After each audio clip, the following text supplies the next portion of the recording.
У нас получилась вот такая двойная проблема, я уже зрителям говорил. У нас Виктор заболел, и Виктор у нас всегда идет с кем? С Долей. У нас Доля пропала. И мы сегодня ездили значит, с этим, с Лешим, искали часа 2. Пока не нашли, еще поедем. Ну а как у вас состояние, какие настрой? Поделитесь.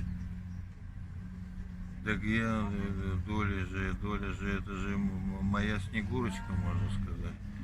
Я столько с ней километров прошел. Как же так? Вот сначала я последний раз ее, когда в машину пересаживал, уже когда у нас наладилась подготовка стоянки заранее, и мы ее в машине туда увозили заранее.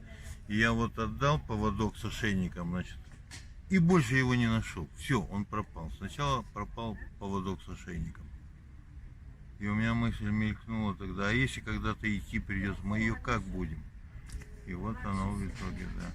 Ну что, здоровье мое уже меня не так волнует. Я буду надеяться, что Долю я полюбил. Доля это мое, я с ней столько километров прошел. Будем надеяться, что найдется. Ну вы как? У вас по здоровью и по настрою? Да, все нормально. Самое лучшее это сказать коротко. Все хорошо, все нормально. Угу.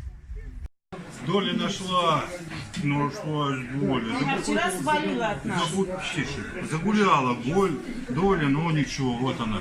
И столько времени ее искали. Целый день искали ее. Скала. А проходите туда.